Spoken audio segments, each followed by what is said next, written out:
नमस्कार, यो हो टिभी टुडे नेटवर्क सुदूरपश्चिम खबरमा स्वागत छ। म राजवेन्द्रबाट सुरु गरौं अहिलेसम्मका प्रमुख खबरबाट। संविधान जारी भएको 5 वर्ष पूरा दिवसको अवसरमा सुदूरपश्चिममा पनि विविध कार्यक्रम आयोजना। 14 जना कैदी बन्दीको कैद मिनाह।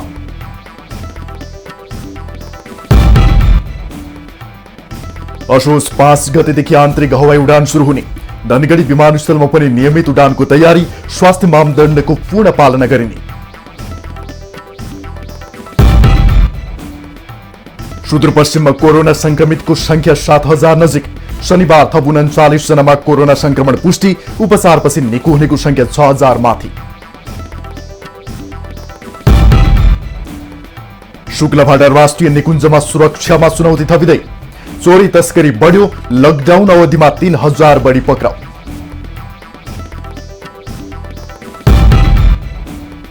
हिरट डडेलधुराको गन्याधुराका युवाहरू सामूहिक खेतीमा जुटे।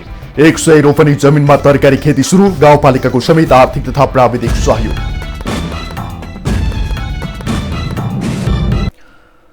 अब सुदूरपश्चिम खबर विस्तारमा।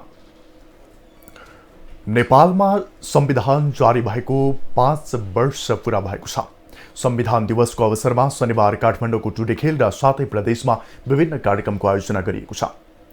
संविधान दिवसको अवसरमा सुदूरपश्चिममा 14 जना कैदी बन्दीको कैद मिनाह भएको छ। राष्ट्रपति विद्यादेवी भण्डारीले संविधान दिवसको अवसर पारेर मन्त्री परिषदको सिफारिसमा विभिन्न मुद्दामा जेल सजाय भोगिरहेका 14 जनाको कैद र जरिवाना समेत मिनाह गर्नुभएको हो।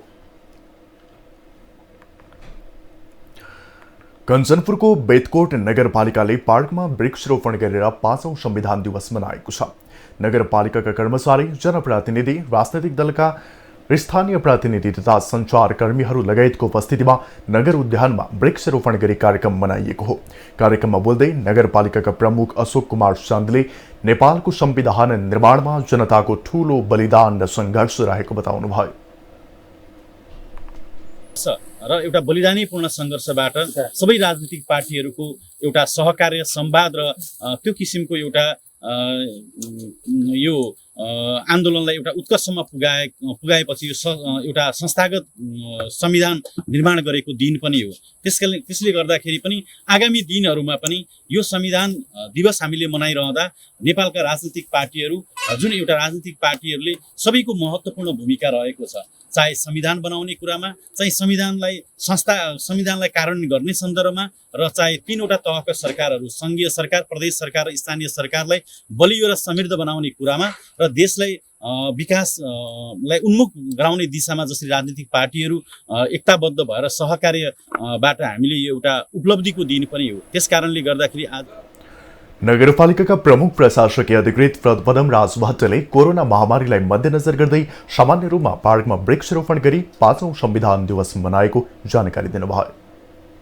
हामीले यो 5औं संविधान दिवस कोरोना महामारीका कारणले पनि त्यसलाई समेत मध्यनजर गर्दै यो बेतकोट नगरपालिकाको पार्कमा सबै जनप्रतिनिधिहरू, बेतकोट नगरपालिकाका पार्टीका प्रमुख प्रतिनिधिहरू, यहाँ सबै राष्ट्रिय सेवक कर्मचारीहरूको सहभागितामा हामीले वृक्षारोपण कार्यक्रम गर्छौँ। कञ्चनपुर लगायत देशका विभिन्न ठाउँहरूमा अन्य वर्षहरूमा धुमधामका साथ संविधान दिवस मनाइदै आएको भए पनि कोरोना महामारीका कारण यस वर्ष भने सामाजिक दूरी कायम गर्दै सामान्य रूपमा कार्यक्रम गरी संविधान दिवस मनाइएको हो। कोरोना भाइरसको संक्रमण रोकथामका लागि 6 महिनादेखि बन्द रहेको हवाई उडान फेरि सुरु गर्ने तयारी भएको छ। धनगढी काठमाडौँ उडान पनि असोज 5 गतेदेखि सुरु हुने बताइएको छ। धनगढी विमानस्थल कार्यालयले भने असोज 5 गतेदेखि विमान कम्पनीले उडान भन्ने तयारी थालेको जनाएको छ। बुद्ध एयरले 5 गतेदेखि धनगढी काठमाडौँ उडानका लागि तयारी गरेको छ। यसअघि काठमाडौँ धनगढी उडान भर्दै आएको नेपाल एयरलाइन्सले भने धनगढी विमानस्थलबाट आफ्नो काउन्टर हटाइसकेको विमानस्थल कार्यालयले जनाएको छ। सौर्य एयरलाइन्सले भने केही समयपछि फेरि धनगढीका लागि नियमित उडान भन्ने तयारी थालेको छ। केही वर्ष अगाडिसम्म सौर्य एयरलाइन्सले धनगढीका लागि उडान भर्दै आएकोमा पछि बन्द गरेको थियो। स्वास्थ्य मापदण्ड अपनाएर हवाई उडान सुरु गर्ने मन्त्री परिषदले निर्णय गरेको थियो। कोरोना भाइरसको रोकथामका लागि चैत्र 11 गतेदेखि आन्तरिक हवाई उडान बन्द रहेको छ। शनिबार सुदूरपश्चिम प्रदेशका थप 39 जनामा कोरोना भाइरस संक्रमण पुष्टि भएको छ। सेती प्रादेशिक अस्पताल र डडेलधुरा अस्पतालको प्रयोगशालामा भएको परीक्षणमा दार्चुलाका 21 जना, कैलालीका 11 जना, डडेलधुराका 3, बैतडी र बझाङका 2 जनामा संक्रमण पुष्टि भएको हो। सेती प्रादेशिक अस्पतालको प्रयोगशालामा पछिल्लो 24 घण्टामा 393 जनाको कोरोना परीक्षण भएकोमा 13 जनामा संक्रमण पोजिटिभ देखिएको बताइएको छ। डडेलधुरामा गरिएको परीक्षणमा थप 26 जनामा कोरोना भाइरसको संक्रमण पुष्टि भएको बताइएको छ। दार्चुलाको मार्मा गाउँपालिकाका 20 जना, महाकाली नगरपालिकाका 1 जना, डडेलधुराको नवदुर्गा गाउँपालिकाका 2 जना, अमरगढी नगरपालिकाका 1 जना र बैतडीको पाटन नगरपालिकाका 2 जनामा संक्रमण पुष्टि भएको हो। जिल्ला अस्पताल डोटीको प्रयोगशालामा पछिल्लो 24 घण्टामा 112 जनाको कोरोना परीक्षण भएकोमा सबैको रिपोर्ट नेगेटिभ आएको बताइएको छ। यो सँगै सुदूरपश्चिम प्रदेशमा संक्रमितको संख्या 6775 पुगेको छ।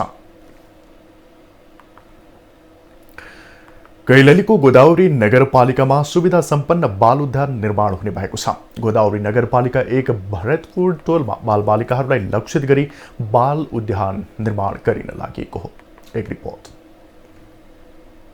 कैलालीको अत्तरिया बजार नजिकै रहेको भरतपुर टोलभित्र निर्माण गर्न लागि बाल उद्यानले बालबालिकालाई अतिरिक्त क्रियाकलापमा थप मद्दत पुग्ने अपेक्षा लिएको छ। विद्यालय बिदाको दिन, चाडपर्व तथा अन्य अतिरिक्त क्रियाकलापमा शान्त र सौम्य वातावरणमा खेल्न, सिक्न तथा मनोरञ्जन गर्न बालबालिकाहरूलाई सहज हुने स्थानीयको भनाइ छ। बालबच्चालाई पनि धेरै सहज, बालबच्चा यताउता चाडिएका छन्, कोही कतै जान, कोही कसैको अर्कोको बारेमा खेल्नलाई पनि बालबच्चाको पनि राम्रो हुन्छ। उसरी बनाउन सक्यो भने हेर्नलाई पनि आकर्षित राम्रो हुने। राम्रो बनाएपछि अब नाउले हुँदैन, यसको संरक्षण गरेपछि फुलबारी बगैँचा यताउति बनाएपछि बालबच्चा खेल्दा सबै चिज राम्रो हुन्छ। अतिक्रमण पनि रोकिन्छ। अब राम्रो चिज त कुनै ठाउँमा राम्रै देखिने हो। अत्तरिया क्षेत्रमा दिन प्रतिदिन शहरीकरण बढिरहेको अवस्थामा खुल्ला स्थान वा सार्वजनिक मनोरञ्जन स्थल अपरिहार्य बन्दै गएकाले चिल्ड्रेन पार्कको अवधारणा आफैमा सकारात्मक र दीर्घकालीन सोचको उपजको रूपमा लिन सकिने स्थानीय बताउँछन्। धेरै पछाडिको मान्छे हो हाम्रो भरतपुर टोलमा, अब धेरै पछाडि छन्। अब त त्यस्तो राम्रो आइडिया सबैजना सोच्यो भने गरिदियो भने त धेरै राम्रो हुन्छ हाम्रो लागि। त अब धेरै धन्यवाद हुन्छ। बच्चालाई खेल्नलाई, घुम्नलाई शिक्षित हुन्छन् बच्चाहरू, जमिन पनि बचिन्छ, एउटा रोडको लागि पनि अब सुरक्षा पनि हुने हो। मेरो त धारणा यही हो। प्राकृतिक एवं वातावरणीय हिसाबले रमणीय क्षेत्र भरतपुर टोलभित्र पार्क सञ्चालनमा आएपछि थप आकर्षणको केन्द्रबिन्दुको रूपमा देख्न पाइने र उद्यानमा आउने बालबालिकालाई मात्र अतिरिक्त सिकाइ तथा मनोरञ्जन प्रदान गर्ने भएकाले यथाशीघ्र पार्क निर्माण अघि बढाउने जनप्रतिनिधि बताउँछन्। यसमा हामीले चाहिँ विगत वर्षमा पनि वडा कार्यालयबाट एउटा पार्क हाम्रो दुर्गा मन्दिर पछाडि पनि गरेका छौँ। यसलाई हामीले चिल्ड्रेन पार्कको नामबाट एउटा बच्चाहरूको, बालबच्चाहरूको खेल्ने, बुढापाकाहरू बस्ने, टहल्ने उद्देश्य बोकेर र अर्को यो अतिक्रमण नहोस्, जो बस्तीबाट चाहिँ अतिक्रमण हुन्छ त्यसबाट पनि बचाउनका निम्ति हामीले यो पार्कको निर्माण गर्न खोजेका हौँ। उद्यानभित्र बालबालिकाका लागि आवश्यक खेल सामग्री, पानी फोहरा, चिप्लेटी, फूल तथा हरियाली बोट बिरुवाहरू रोपिने बताइएको छ। गोदावरी नगरपालिकाभित्र कुनै पनि पार्क नभएको अवस्थामा बालबालिकालाई मनोरञ्जनका साथै अतिरिक्त क्रियाकलापमा भाग लिन पनि यस्ता उद्यानहरूले मद्दत गर्ने भएकाले थप सभ्य र अनुशासित बनाउनेमा दुई मत छैन। कैलालीबाट अनिल पन्तको रिपोर्ट। सुदूरपश्चिम खबरमा पालो छोटो विश्रामको।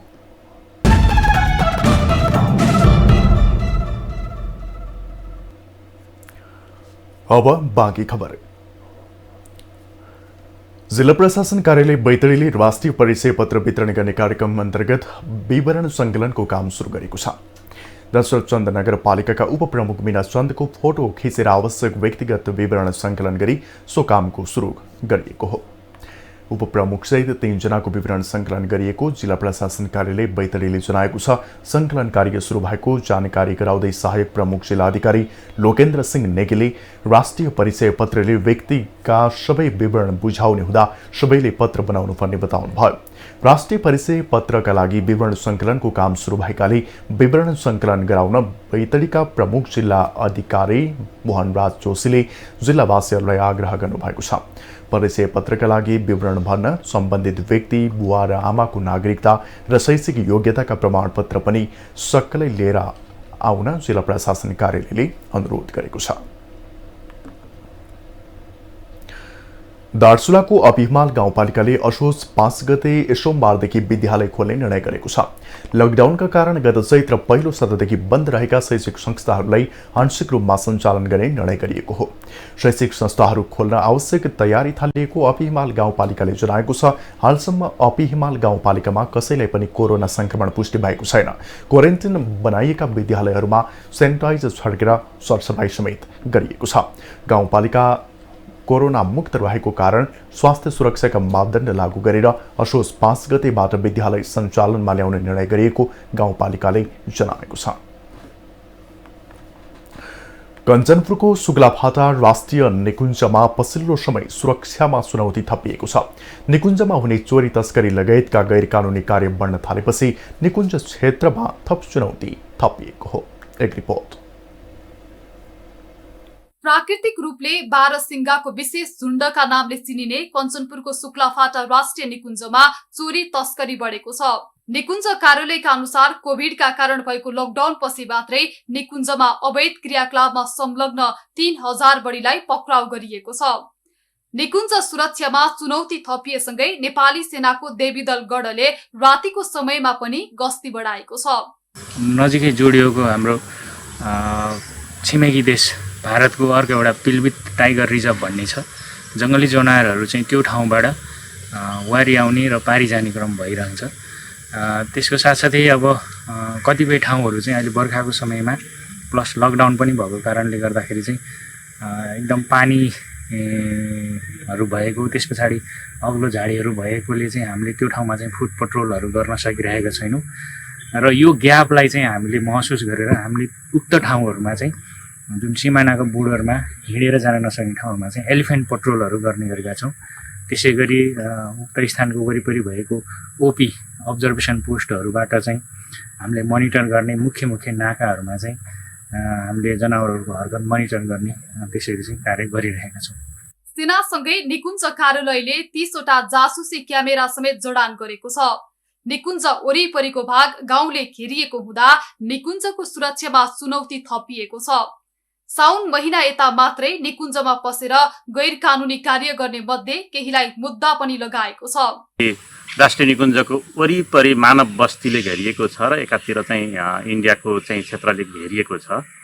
वरिपरि मानव बस्तीले घेरिएको र अन्तर्राष्ट्रिय सिमाना पनि भएको र शुक्लाफाटा राष्ट्रिय निकुञ्जको क्षेत्रफल सानो भएको र वरिपरि मानव बस्तीमा वन जङ्गलको मात्रा धेरै नै थोरै भएको कारण आदि इत्यादिले गर्दाखेरि शुक्लाफाटा राष्ट्रिय निकुञ्ज क्षेत्रमा अहिले पछिल्ला केही महिनाहरूमा काठ चोरी तस्करी अनि अन्य चाहिँ विषयवस्तुमा चाहिँ केही मात्रामा अपराधको घटनाहरू बढेको अवस्था छ।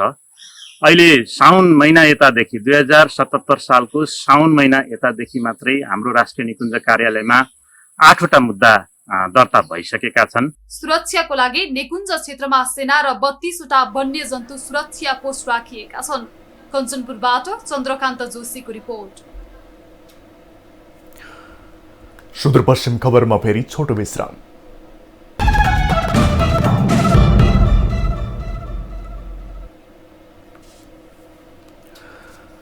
अब जनआवाज।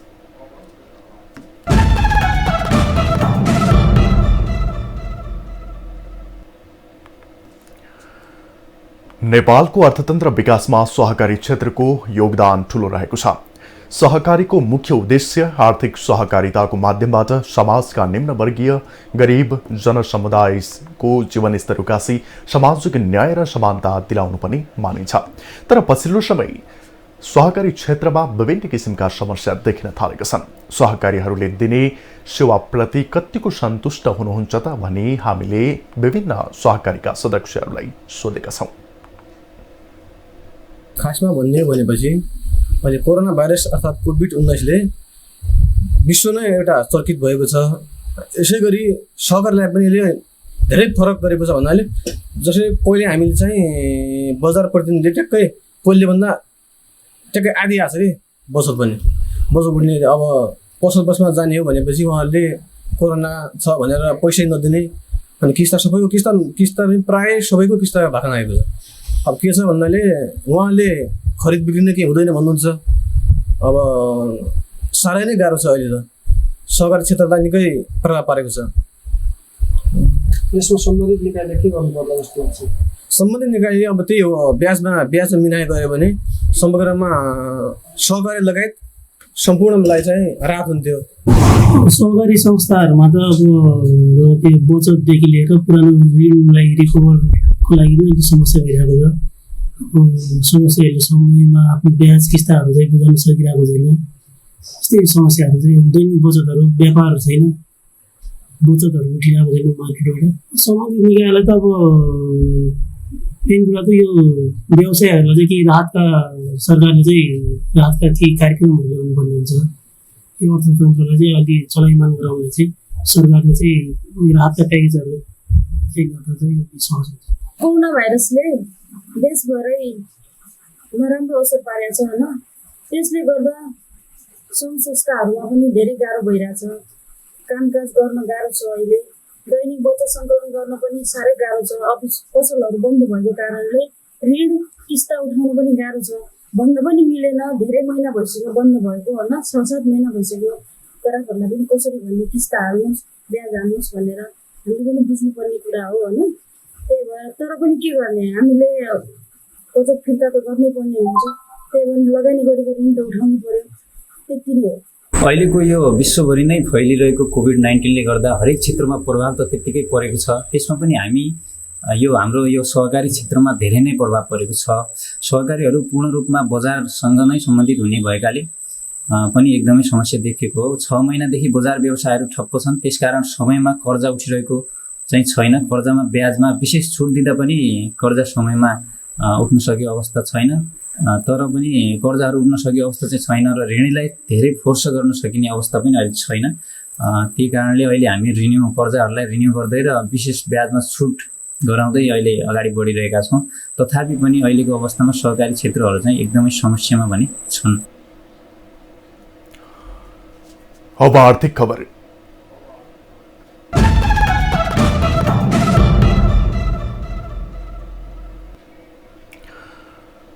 सुदूरपश्चिम प्रदेशका विभिन्न जिल्लाहरूबाट युवाहरू कामको खोजीका लागि भारत गइरहेका बेला डडेलधुराको गन्यामधुरा गाउँपालिकाका युवाहरू भने सामूहिक खेतीमा जुटेका छन्। युवाहरू करिब 45 वर्षसम्म बाँझो रहेको 100 रोपनी जमिनमा सामूहिक तरकारी खेती गर्न थालेका हुन्। एक रिपोर्ट।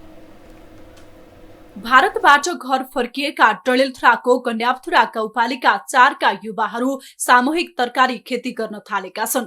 कोरोना भाइरसका कारण भारतमा रोजगारी गुमाएपछि घर फर्किएका कैलफाल माण्डौका युवाहरू सोही ओडाकै बन्तोलामा 45 वर्षदेखि बाँझो रहेको करिब 100 रोपनी जमिनमा सामूहिक रूपमा तरकारी खेती गर्न थालेका हुन्। तरकारी सँगै भैँसी र बाख्रा पालन गर्ने योजना समेत रहेको युवाहरूले बताएका छन्।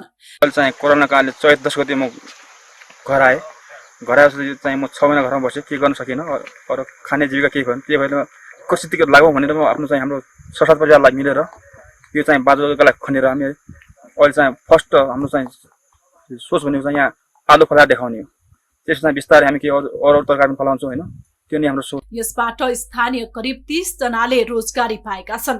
स्थानीय सरकार र प्रदेश सरकारले सहयोग गरे तरकारीका साथै पशुपालन पनि सामूहिक रूपले गर्दै लैजाने योजना युवाहरूको छ। गर्ने भनेर गइरा, तर यसमा एक्लैले परिवारले समेत अब सबैको त्यो आर्थिक अवस्था कमजोर भएकै कारणले यो सब गर्नु पर्यो। वनमा आएर गर्नु पर्यो। त्यसको लागि हामीहरूले स्थानीय सरकार सङ्घ सरकार सबैसित के अनुरोध छ भने सके काम गर्नका लागि सहज होस् भन्दै गन्याथुरा गाउँपालिकाले प्राविधिक समेत पठाएको छ। गाउँपालिकामै उदाहरणीय काम गरिरहेकाले युवाहरूलाई गाउँपालिकाले पनि आर्थिक तथा प्राविधिक सहयोग दिने जनाएको छ। डडेलधुराबाट हरिश चन्दको रिपोर्ट। सुदूरपश्चिम खबर सकियो। बिदा लिनु पूर्व प्रमुख खबर फेरि एकपटक। संविधान जारी भएको 5 वर्ष पूरा दिवसको अवसरमा सुदूरपश्चिममा पनि विविध कार्यक्रम आयोजना। 14 जना कैदी बन्दीको कैद मिनाह।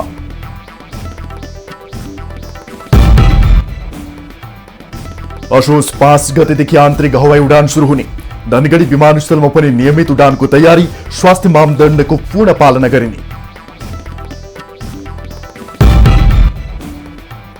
सुदूरपश्चिममा कोरोना संक्रमितको संख्या 7000 नजिक। शनिबार थप 39 जनामा कोरोना संक्रमण पुष्टि। उपचारपछि निको हुनेको संख्या 6000 माथि। शुक्लभाडा राष्ट्रिय निकुञ्जमा सुरक्षामा चुनौती थपिँदै चोरी तस्करी बढ्यो। लकडाउन अवधिमा 3000 बढी पक्राउ।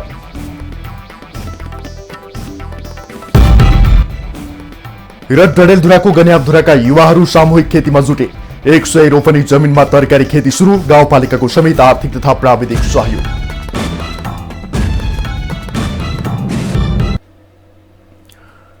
हामीलाई TV today Nepal apps download गरी विश्वभर प्रत्यक्ष हेर्न सक्नुहुनेछ। साथै www.tvtoday.news.com मा गई हेर्न र पढ्न सक्नुहुनेछ भने फेसबुक, युट्युब र ट्विटरमा समेत फलो गर्न सक्नुहुनेछ।